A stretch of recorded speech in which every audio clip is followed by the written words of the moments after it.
Dying Light 2 Stay Human is an ambitious title looking to grow on the success of the original. The original Dying Light allowed players to play as Kyle Crane and traverse the City of Harran, a city overrun with dangerous infected. Even in a world oversaturated with zombie games and media, Dying Light was able to present the genre to gamers in a new and exciting way. The game combined free-flowing parkour with visceral combat and gained a devoted following. Dying Light 2 looks to expand on that concept, introducing a new main protagonist in a new city with new goals and objectives. While there have been many ups and downs in the game's development, the team at Techland has stayed committed to delivering fans a new and expansive experience. By updating players throughout the process with numerous game trailers and episodic updates, Techland has provided players a lot of opportunities to get excited. During this game preview, we will look to cover all the most important aspects of the game that you should know before its release, and hopefully there'll be some things that you learn that you didn't already know before. And before we begin, I'd like to ask that if you do enjoy the video, please consider subscribing to the channel because I plan to do other future videos similar to this one as well, and I also plan to play through the game here on the channel when it is released. So without further ado, let's learn all there is to know about Dying Light 2.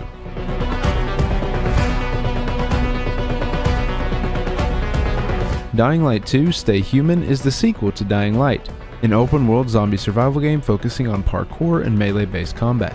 The game is said to take place 15 years after the events of the first game, and your mission is to retrieve an object which could change the future of humankind. Dying Light 2 will introduce a new protagonist, Aiden Caldwell, who is an infected survivor himself. In the game, Aiden is played by voice actor Jonah Scott. He is a member of the outcast called the Pilgrims. These are basically nomads who travel throughout the land to different cities. He is on a quest to search for his sister and find answers to who he really is. Aiden is on a search for his sister Mia, who he was taken away from at a young age by a man named Waltz. Compared to Kyle Crane, Aiden is a bit more powerful and has more enhanced abilities. Due to Aiden's abilities in combat and movement, different factions will try and get him on their side. However, we'll discuss a little bit more about these factions here soon. In one of the trailers, we can see Aiden being experimented on as a child while laying on a table. One of the things that we hear Aiden say is that you have to become a monster to stay human. So one of the speculations is that he might have actually been infected by the doctors, giving him more enhanced abilities.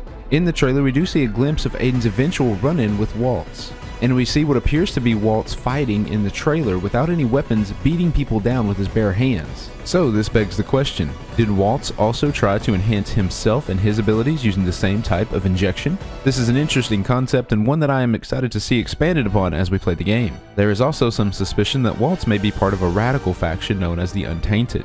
However, we'll discuss this a little bit more when we talk about the various factions in the game. Along the way, Aiden is trying to understand these differences and why he has these enhanced abilities. This search will ultimately lead him to the city, where the game takes place. Throughout the game, players will be able to make decisions on whether to stop and help the people of the city or focus on his main vision of finding his sister and uncovering the truth.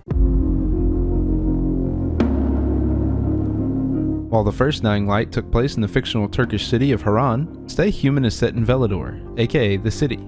This is a huge urban area in Europe that is said to be the last remaining piece of humanity. The city has been divided into different regions, and it is said that this map is 4 times bigger than the original game. Techland has also said that the number of parkour options for players has been doubled.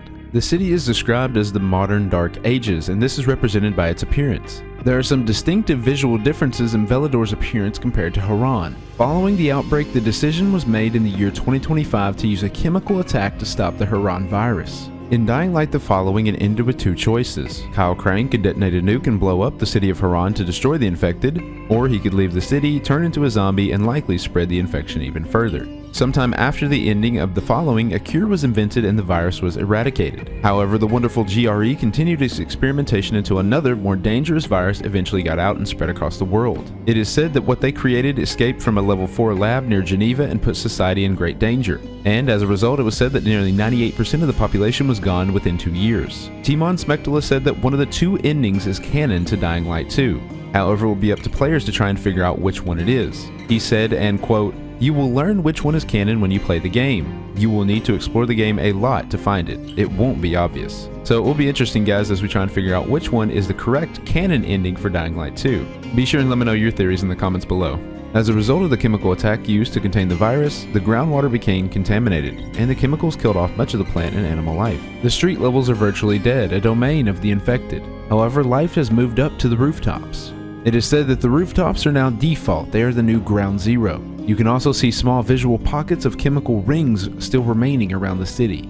One of Techland's big focuses was on making the city feel real and immersive. In episode 4 of Dying to Know, the city is described as having a liveliness to it. The developers discussed a couple different interesting things that players might see and notice. One of the examples was a person who created a dating app to help find love in the city, as well as an opera singer who bellows out music during the daytime. You can also speak with NPCs to gain information and answer different world questions. During your conversation, they may give you tips which help you explore the city in a more efficient way, or they may give you different information leading you in a certain direction.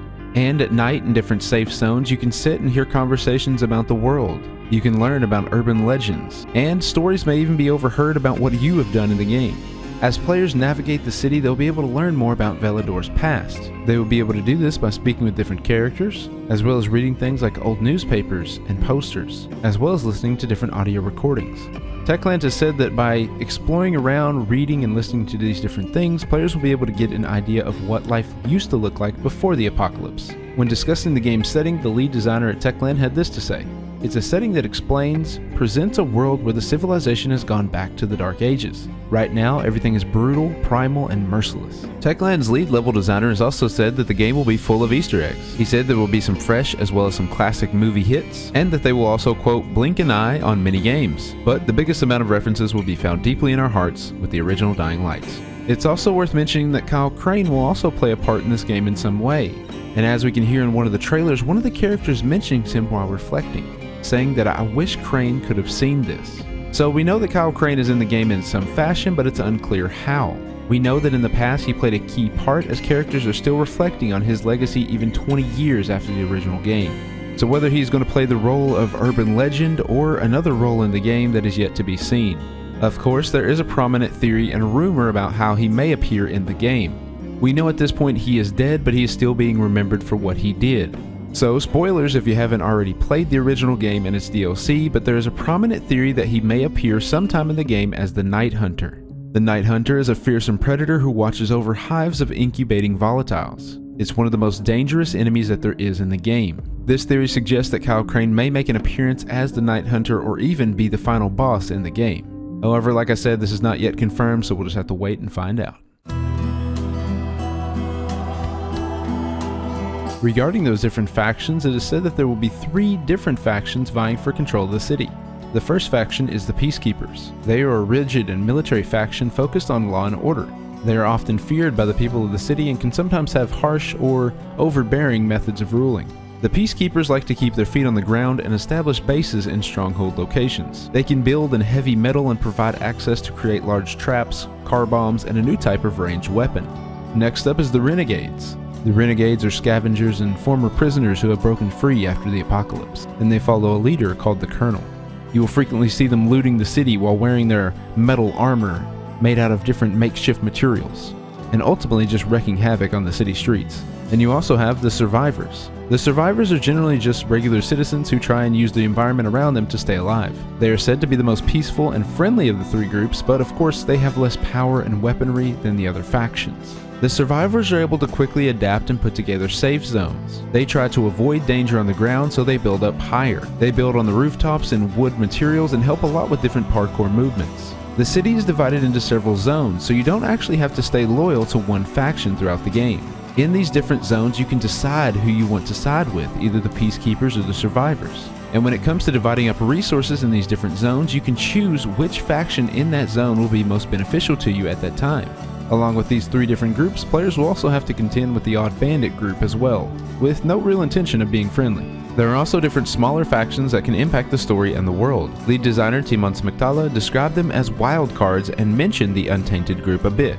The Untainted are a radical faction believing that the way to salvation is by getting out of your own head. They are able to use combat stimulants to enhance their combat abilities, and during one gameplay showing, Aiden was given the opportunity to distribute an outpost location to either the Peacekeepers or the Scavengers, but he was given an additional option of giving it to the Untainted as a location to grow drug-producing plants. And if given to this group, it could introduce stimulants to the world, but it would also result in more aggressive bandit groups. Smektala also mentioned that this would be a narrative change. change, saying that it, quote, changes the relationship between the scavengers and the peacekeepers, as well as changes the gameplay in an unexpected way. And as we discussed earlier, it's theorized that Waltz may be part of this untainted faction. However, we do know that these wildcard factions are going to play an interesting role in the story and the dynamic between the different factions, so I'm excited to find out more when we play the game.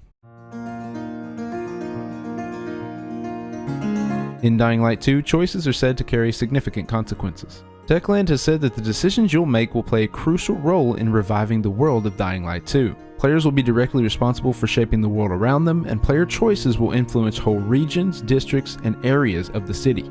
They continue by saying that Dying Light 2 will often force you to make decisions on the spot, and the outcome can be unexpected. Most of the decisions in the game cannot be undone. The game's lead designer said, "It's not like you can go back to the moment of that decision and just change it. You need to do some additional stuff like complete a couple of extra missions to fix the things that you think you wronged. But apart from those rare instances, all of the decisions are permanent." It is said that everything you do in the city can change the gameplay environment. It can change the course of the narrative and decide the fate of the city's residents. Player decisions have been said to be based on 3 layers. First up is the main story missions. Decisions made in main story missions can change the whole game, including the ending. Then there are second layer decisions. These are decisions that you will make on quests which influence the mission itself. Then there are decisions involving what is called the city alignment system. This is where players can work to reconnect substations such as water and electricity power plants. Once these substations are reconnected, they can then be assigned to one of the factions. This will then unlock new tools and buildings for each faction and will shape the game environment. And in the game, electric changes the city quite dramatically. You will see shops light up, you will see traps come online, and other things that you would expect would change when electricity comes into the picture. The city alignment system will help shape the skyline of the city depending on who you side with. Different structures will be built and provide different advantages and visual changes. For example, the survivors may build a school on a rooftop containing a teacher and students. And yes, children do appear in the game at times, which was seen in the trailer during the final Dying to Know episode. However, if you choose to give the resource to the peacekeepers, they may build a trading post with the shopkeeper. So it's really up to you what you decide to do.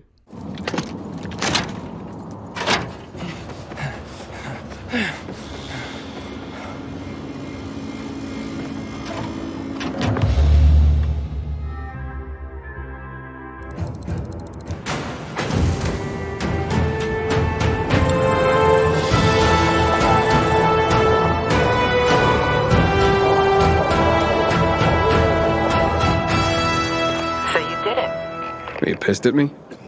Nah, your choice. And I know why. But if it were me, I'm for the free folk all the way. According to Techland, there are over 100 choices to make in the game. And even if you complete the game, you'll have only seen 50% of the choices the game has to offer. The game will also offer multiple endings as well. And based on the main story decisions that you make, it could change the ending of the game. So based on this information, it should increase the replayability for players that want to see all the options the game has to offer. Regarding the game's combat, first-person melee is still the primary combat style in the game. During combat, you will be able to target different parts of the body when attacking. You'll be able to stun enemies, trip them, and even cut off different limbs. You will also have the opportunity for perfect dodges and perfect tackles, which provide sweet animations, as well as ground and pound capable of smashing your enemy into the ground. There are also some really sweet parkour power attacks. This is where you can leap off different enemies or structures and do a powerful ground attack capable of knocking back or eliminating multiple enemies. You will once again have to rely on makeshift weapons. The citizens of Villedor must make with what they have when it comes to weapons and the materials used to create them.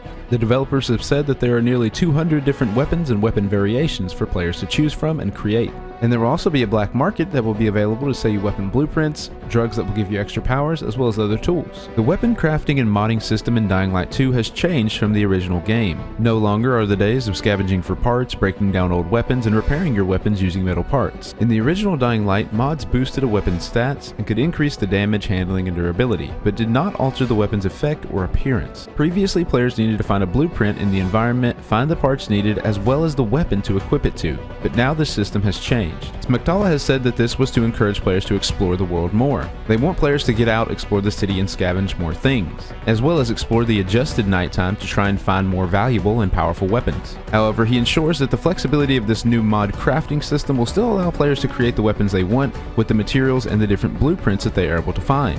Using the new system, players will find blueprints throughout the world for weapons and upgrade those blueprints as needed. And as you can see here, the game will also feature different craft masters. These craft masters will allow you to buy and upgrade blueprints. The items to upgrade these blueprints can be looted from different special infected, and most of the blueprints can be upgraded up to 9 times. These blueprint upgrades will change the effect and the appearance of different weapons. Techland has said that players will be able to know how and where a weapon might have been crafted based on its appearance. Weapon repairs are also technically in the game, but it seems like it's just a bit of a different system. In Oni Zombie's honest review, he discussed that instead of using metal parts or scraps to repair weapons, you instead would use weapon mods to do that. This would allow you to increase your weapon's durability, and these could be stacked to continue to increase this durability. However, it sounds like eventually your weapon could break beyond repair unless you have new mods to replace the ones in the weapon, if that is even allowed to be done. Aside from being a means of makeshift weapon repair, modifications will also provide you with a variety of weapon improvements, such as defensive mods, which includes things like improving the quality of your handle to increase the weapon's durability, as well as offensive mods, such as improving the tip or blade itself to increase the weapon's deadliness. You will also have up to 3 modification slots per weapon, and you can put each mod in any of the slots that you like. From gameplay footage, it also appears these mods will be applied to the tip socket, the shaft socket, and the grip socket of different weapons. However, this may be different in the final release of the game. Players will also be able to craft different stat boosting potions, and depending on the narrative choice they make, different stimulants as well, such as combat stimulants like the ones used by the Untainted faction. There will also be over 500 different cosmetic items that you are able to equip in-game.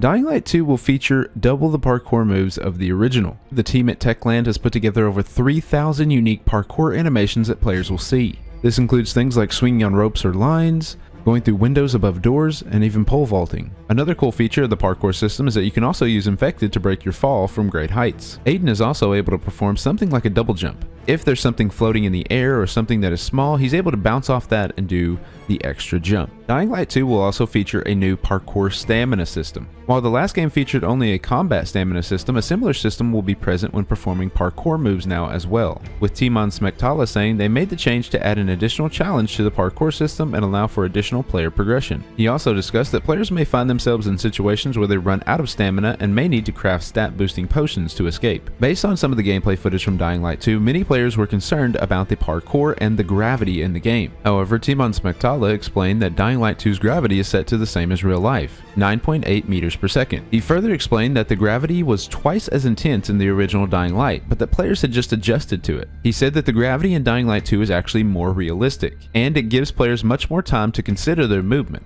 He continued by saying that it should feel much more natural as players continue to play the game, and he said the game has been very much designed for it. So hopefully as players continue to adjust to this new gravity and the new feel of the parkour, it will become more natural and players will enjoy it a lot more. The game will once again feature the grappling hook as well as a paraglider.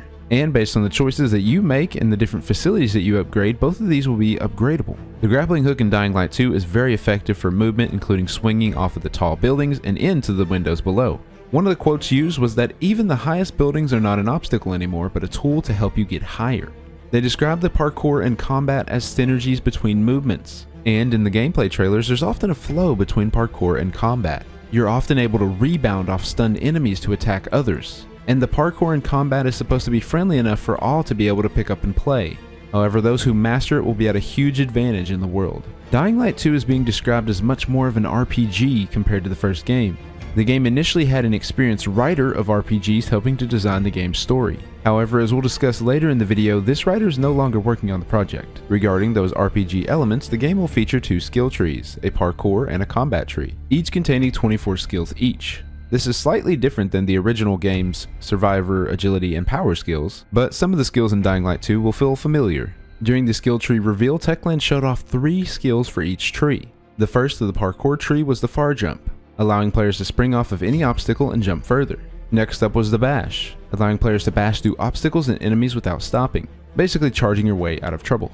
As well as the tic-tac skill. This allows you to run alongside horizontal surfaces, which is very helpful for getting around the city. The first of the combat skills shown was the block charge. When you are blocking, you're able to charge at an enemy in front of you and knock them to the ground. Next up was the perfect parry. When parrying at the last minute, you will stagger an enemy and then you can regain the advantage in a fight. And finally, they showed the ground pound. This skill allows you to perform a powerful attack hitting the ground while in midair. And these are just some of the skills shown from each tree, as players will have a lot of opportunities to check out the rest of them in game. Of course, Dying Light 2 will once again feature a day and night cycle. Just like in the first game, nighttime will present a significant challenge. However, the nighttime will also present different opportunities for players as well. During the daytime, the streets are ruled by the humans. However, during the nighttime, it's clearly the infected's playground. The game's creative director, Timon Smektala, had this to say: "The night is the common enemy for everyone in Dying Light 2. During the day, everyone has their own agenda. You might hate one of the factions, but when night falls, everyone has one enemy: the infected." In Dying Light 2, night won't be as difficult as the first game. Techland said they had a lot of data that people were just skipping the nighttime. This was due to it being too hard and there was just not enough reward for going out. During the nighttime, volatiles are not as present, but they still appear during chases, specifically at higher levels. And they will still appear at night if you cause too much noise and chaos. In Dying Light 2, you have what are called chase levels. So starting at level 1, this is the lowest level of chase that you may have. As you rise through the chase levels, it will get more difficult with more infected pursuing you as well as more difficult ones to evade. And if you cause enough noise and get to level 4, that is when the volatiles will appear and hunt you down. Timon Smektala describes the chase level system as similar to a wanted level in Grand Theft Auto. So similar to Grand Theft Auto where you get more stars, more police that are more brutal, it'll be similar in Dying Light 2 where the higher your level goes, the more difficult the infected will be. So in Dying Light 2, the monsters that you encounter are just regular people who contracted the virus. However, these individuals weren't able to find prolonged means of helping keep the virus at bay. That's why you'll see that Aiden Caldwell and everyone else in Villedor wears what is called a biomarker. What a biomarker is a special device allowing them to monitor the rate of infection to see how close they are to the point of no return. Yeah, that's great. Sorry about this. What? Sorry about what? About that. It's said that this biomarker will play a significant role in Dying Light 2 because players are going to have to keep an eye on it throughout the game as they explore the world. And this will be even more important when you're in darkness, because as we know, this is when the virus is most infective. However, the more time that you spend in darkness, the more the infection bar rises up. So while playing as Aiden, you're not only managing your time, but you're managing your infection level as well. And in the game, you'll be able to give yourself more time in the darkness with food items and different injections. So now it's time to discuss the different types of infected that you will see in Dying Light 2. Viral enemies are those that you're going to encounter most frequently in the world of Dying Light 2. These viral enemies are extremely quick, agile, and dangerous, and they're able to run into the sun to create biters. However, if biters stay in the sun long enough, they will degrade into degenerates, which are decaying zombies that are very weak, with pieces of flesh falling off of them, and that are not very dangerous to the player. The longer that a viral enemy spends in the darkness, the worse that their infection will become. This in turn begins to strip the humanity away from their body and their mind until they go from viral to a volatile enemy. Volatile enemies are the infected that are developed entirely in the darkness. They are never seen on the streets during the day and instead stay hidden in very dark places. So if y'all remember from the first game, these were the volatile infected that would hunt you at night. They were not seen in the streets during the daytime, but they would instead hide in volatile nests. And if you were unfortunate enough, you could run into one of these volatile nests, and if disturbed, they would definitely come and attack you. Special infected are another further step up from volatile infected. These special infected are created when the chemicals that created the infection progress at an alarming rate. This in turn creates mutations. Each special infected will have their own unique characteristics and appearance. The developers have described them as uncomfortable in their new bodies. Some examples of the special infected that players will see in the game include the Revenant. This infected is recognizable from the spiked growths on its back.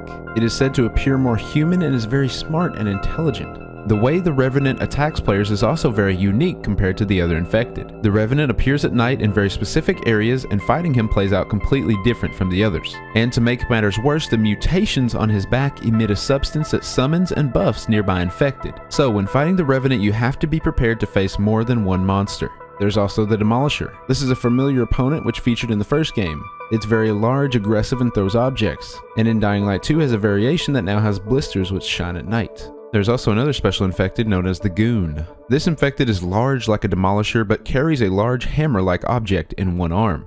And if you get hit by that hammer, it's guaranteed to make an impact. Another new infected is called the Banshee. It is a small, fast, agile infected that has large hands or claws. It often strikes from above and can provide surprise attacks on the player. There's also the Howler. The Howler doesn't fight but serves as more of an alarm. The developers say that it continues to hold on to some of its humanity, resulting in its appearance. If players are spotted by the Howler and it begins to scream, it will begin a chase that has up to 4 levels. And as we discussed, level 4 is the highest and the most difficult. This is when the volatile infected will chase you. There's also another type of infected that appears throughout the trailers, looking like it throws up some kind of infected goop. Not totally sure exactly what this one is called. I've tried to research it, but not totally sure. Either way, it looks very interesting and something we need to stay away from. There was also one more special infected shown in the Reason gameplay trailer, but it's not exactly clear what this one will be. However, it does have a hardened outer shell and is shown bursting through the door toward Aiden. Dying Light 2 will feature something unique to the series called Dark Zones, which are areas where large groups of infected have clustered together. Buildings will be full of infected during the day trying to stay out of the sunlight. These are often infected buildings with shoulder-to-shoulder zombies. So when these infected crowd the streets at night, it will present opportunities for players to explore buildings while infected are outdoors. During the day, the Dark Zones have been described as being sure death, and if players venture into these zones during the daytime, they are almost guaranteed to not make it out. So that's why waiting until night to explore these dark zones is the best, because the infected will be out on the streets and it will be a lot more empty for players to explore. The original Dying Light left a lot to be desired when it came to stealth. However, Dying Light 2 is trying to right these wrongs. Compared to the original game, Dying Light 2 has a full-fledged stealth system. There are various indicators, dedicated hiding areas, as well as a detection meter. Players will be able to hide in bushes and trash bins, as well as hide under desks and in vents. And players will be able to use binoculars to scout out different locations before they go in. Both humans and infected will have a detection meter when using stealth. There is an eye similar to Skyrim that will show your detectability, and there is music that begins to play when the player is starting to be spotted. Players will be able to use different stealth takedowns, arrows, and spears, and also can eliminate enemies before they alert others if spotted. However, in certain camps, there are different enemies that have a horn and will alert others if they see you. And if they alert the others with their horn, you are definitely in for a fight. This will also draw different infected to the location, so this will create an additional layer of chaos. For the infected, we can see how this stealth system will be used. There will be different missions at night where we will see sleeping zombies in dark zones, and they also have a detection system as well. During an episode of Dying to Know, Timon Smektala has mentioned that you can go through dark zones completely unnoticed if you are quiet and don't misstep. You know, which sounds easy enough. This new emphasis on stealth can be seen in the hospital quest shown in the second episode of Dying to Know. In this gameplay example, the player has to navigate through resting infected without making too much noise or waking them with the flashlight. Sleeping Beauties. Yeah, we have to walk past them. If you crouch and move slowly, they shouldn't notice you.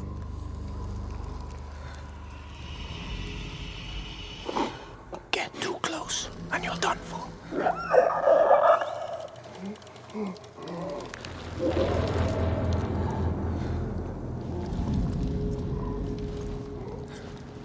So as we can see, Dying Light 2 is really trying to right the wrongs of the original Dying Light when it comes to stealth, and a lot of players are very happy to see this. One big feature that I know many fans wanted to know about was the game's user interface, or UI. Players in Dying Light 2 will be able to customize both the UI and the HUD.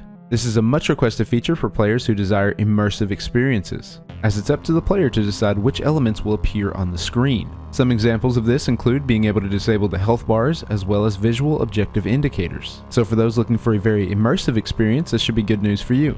Along with these dark zones, the game will also feature different empty buildings. Now these are said to be more than just empty locations where you can run and fight, but these are actually places that you can restore to contribute to and build the world around you. The game's lead designer, Timon, said this: "When you restore an abandoned structure, it becomes a functional building. Then it starts offering you a lot of new opportunities. There might be vendors that offer you unique items, or maybe some quests or new collectibles, or maybe NPCs that you can talk to, which usually leads to new adventures. Abandoned buildings can also be turned into training grounds where you can test unique weapons and face different challenges, including both combat and parkour challenges. These challenges will test and bend the mechanics of the game, asking players to use their skills in, quote, crazy and extreme situations. The parkour challenges, on the other hand, will include delivery missions and checkpoint races. There are also other restorable buildings. These include things such as an art workshop, a bakery, a smokehouse, a pumpkin farm, and many more. And all of this is part of the city realignment system." In Dying Light 2, you will also be able to raid various bandit camps. To do this, you'll need to clear out all the bandits as well as defeat the bandit leader. After taking out the leader and securing the bandit camp, you will then be able to turn it into a safe zone. Like the original game, Dying Light 2 will once again offer co-op. In the game, you will be able to join up to 3 other friends in co-op for a total of 4 players. One of the really exciting things is that you're going to be able to both play and finish the game in co-op, and guests that come into the game will be able to keep their items as well as their player progression.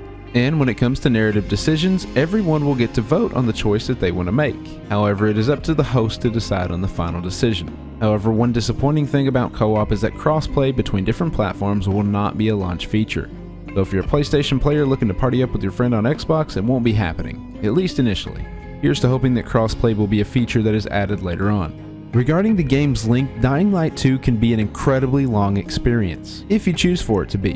Techland has said that Dying Light 2 will take 500 hours to fully complete. This information was confirmed after the official Dying Light Twitter account posted this image, saying that the game would take nearly as much time to fully complete as it would to walk from Warsaw, Poland to Madrid, Spain. Techland has said that it will take over 20 hours for the main story alone, and including the main story and side quest, it will take around 80 hours to complete. However, for those players that want to see all the story choices and endings, side quests, check out every place on the map, experience every dialogue, and find every collectible, the game could take upwards of 500 hours. So if you're one of those players that loves to 100% games and you are a completionist trying to get every collectible, every different hidden item, then this game is going to give you a run for your money. So no matter what your focus is, you should get a lot of content for your money.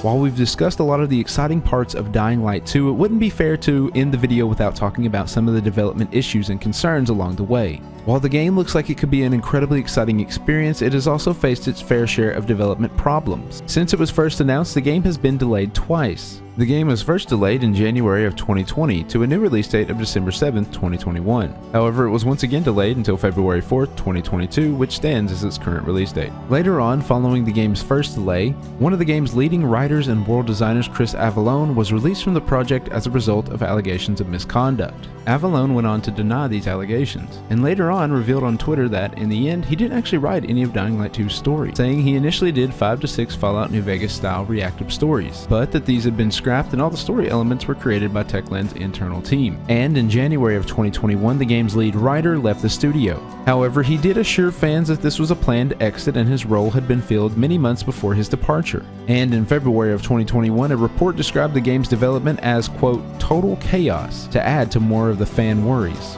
However, more recent reports seem to be more promising regarding the game's development, leading many fans still hoping that Techland can deliver a great experience. So, back to more positive information, Techland has guaranteed to expand the world of Dying Light 2 for at least 5 years post-launch. They promise to continue to update the game with new stories, locations, and in-game events. Whether or not this in-game content will be free or paid DLC is yet to be seen, but it is good to know that Techland plans to support the game long after release to keep the loyal fans coming back for more. Dying Light 2 will release February 4th, 2022. The game will release on Xbox One, Xbox Series S and X, PlayStation 4, PlayStation 5, Nintendo Switch, and PC. However, the Switch version has recently been delayed and is reported to be released within 6 months from the original date. On Xbox Series X and PlayStation 5, players will have the choice of 3 modes: Quality, Performance, and 4K. Dying Light 2 will support ray tracing with an emphasis on environmental lighting and greater volumetric effects. In an interview with MP First, Techland's lead designer had this to say: "For those who prefer visual experiences, we have prepared the Quality mode which, thanks to the use of ray tracing, has significantly improved the quality of the scene." He continued by saying that Performance mode focuses on a high frame rate, such as 60 FPS optionally with VRR, making the experience of fast gameplay elements such as a course or combat even more smooth. And in 4K, as the name implies, runs the game in 4K resolution. However, its frame rate will likely be locked to 30 FPS. For those purchasing Dying Light 2 on Xbox One and PS4, they can get free upgrades of the game on Xbox Series S and X as well as PS5. And the Xbox Store also confirms cross-gen multiplayer and smart delivery support, so you'll be able to transfer saved data between your platforms, at least on the Xbox. Regarding the PC requirements and info, the PC version of Dying Light 2 will feature RTX support at launch. And as reported by IGN, Nvidia announced that Dying Light 2 will feature support for DLSS and ray tracing technologies at launch on PC. And as for the game's PC requirements, I'll put an image of that here on screen, so if you'd like to read through that, be sure and pause the video to do so. So this is all we know about Dying Light 2 Stay Human. While researching for the game, I continue to find new and exciting information to include in this preview, so I'm sure there's even more out there that I haven't discovered. If there's anything I've missed, be sure and let me know down in the comments below. For those fans of the original Dying Light, I believe you'll really enjoy this game as it builds upon what the original game got right, while looking to fix the things that were lacking. It also presents a new and deeper story for players to enjoy with a lot of opportunities for replayability. There may also be enough changes to entice many new players to the series. I hope you enjoyed the video, and if you did, I would appreciate it if you subscribe to the channel. I'm looking to continue doing similar videos like this in the future, as well as playing through Dying Light 2 here on the channel. Thanks for watching, and I'll see you next time. Bye bye.